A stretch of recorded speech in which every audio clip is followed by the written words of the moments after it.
ExxonMobil. Is this a good time to buy ExxonMobil stock?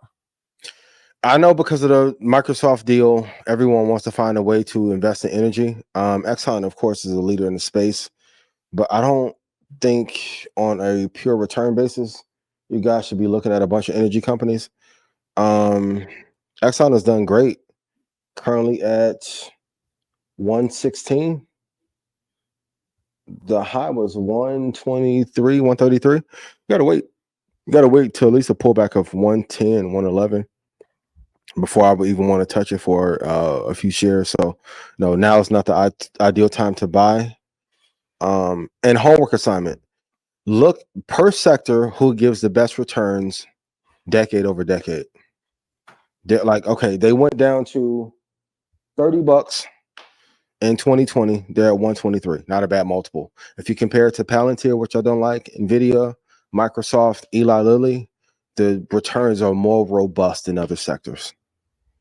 And also, if you focus on the 3 or 4 sectors that really matter, you won't care about sector rotation.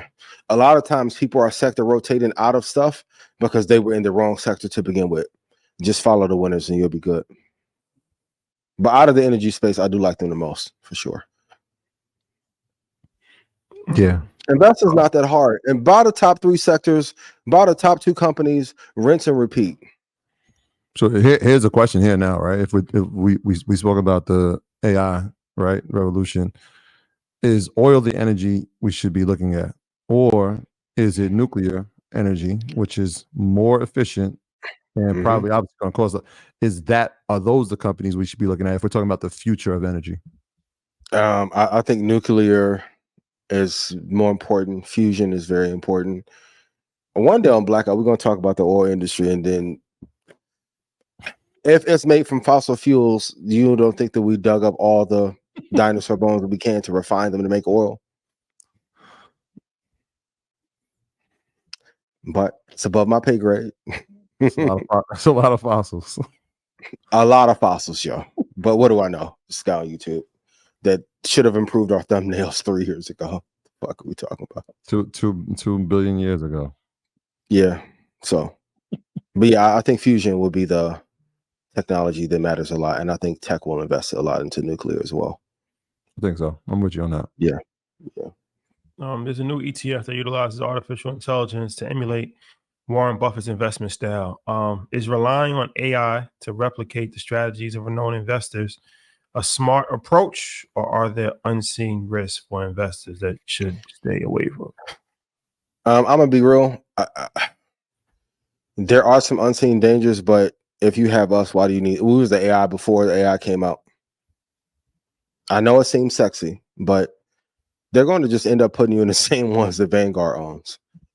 All of AI is not as revolutionary as Claude or Bard or OpenAI. So I think the most important thing that people forget about Buffett's investment philosophy is to hold for a 40-year period.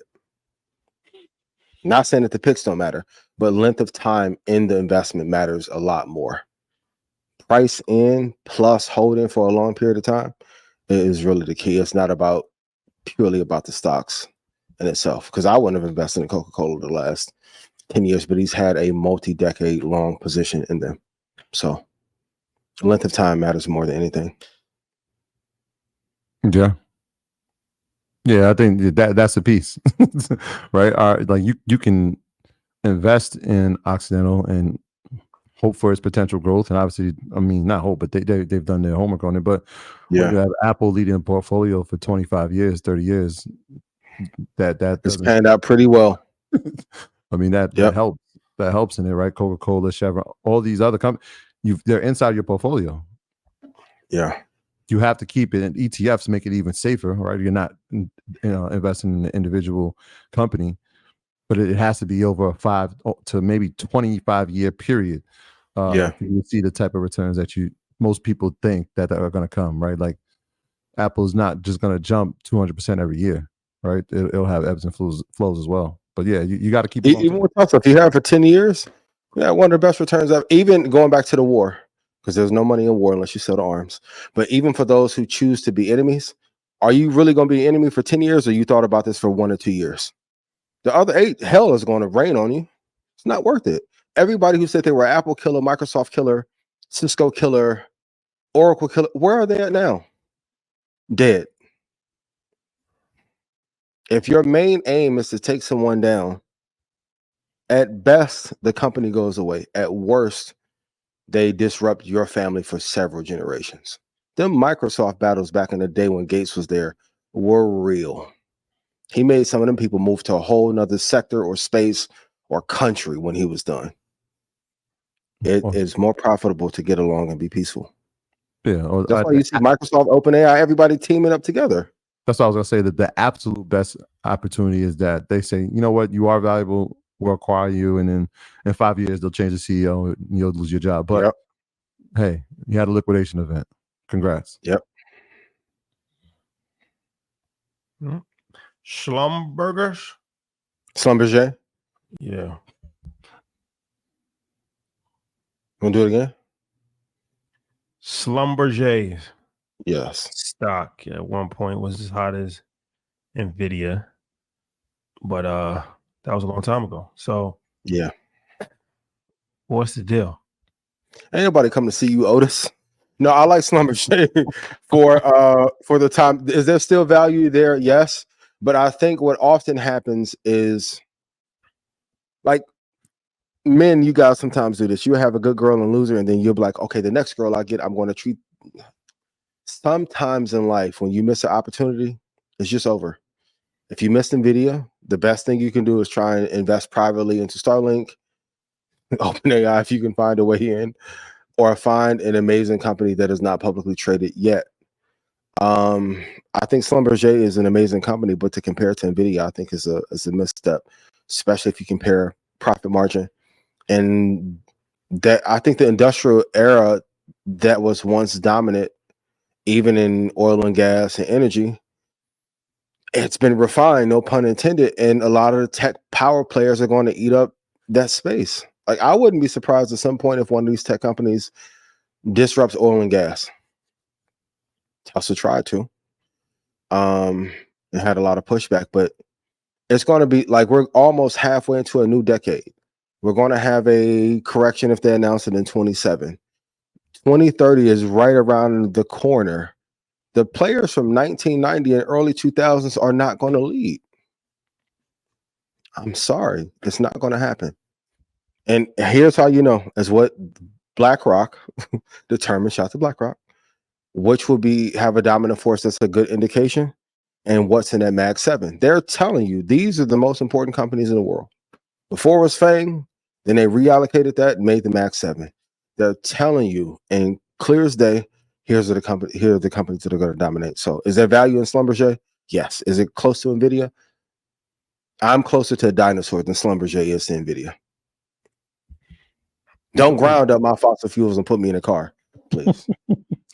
Well, they're trying to stay alive. We got to give them credit for that. Last week, and I'm looking at the report that happened today, they announced a partnership with Amazon, so AWS for the digital platform for customers on AWS. But last week, they extended their partnership with NVIDIA to do what? And we talked about, it's the same theme that you're going to keep hearing up, to make better generative AI energy solutions. Keyword, energy for AI. How can we make this more efficient? It's the common theme. We're going to keep saying it. Don't say we didn't tell you. We're telling you right now. Been told you. The energy that it's going to take to make sure that this works, we have to figure out, number one, how can we do it efficiently? It you know what it reminds me of is when we first started hearing about Bitcoin mining and how much energy it took, and then we have to figure out a better way to mine. Let's sound that same path of how can we make more efficient energy. So they're trying to stay alive, right? If you look at the chart, not very attractive, but partnerships with leaders in innovation, Amazon being one, NVIDIA being the other. It does. They still have a value threshold. That was one of the, like, we had a conversation about last night about potential value. Yeah. Is there potential value in their services? Well, NVIDIA says yes, and so does Amazon. Yes. You guys quit digging in the bottom of the bucket for the leftovers and just grab what's best off top. lot of y'all be bottom feeders in multiple ways. So, but what I know, I'm in my lover boy era. Yeah, appreciate you. I don't know nothing. Oh man, I'm gonna do like Hov. I'm gonna just quit talking. Cool. The All right, bottom cool. feeders.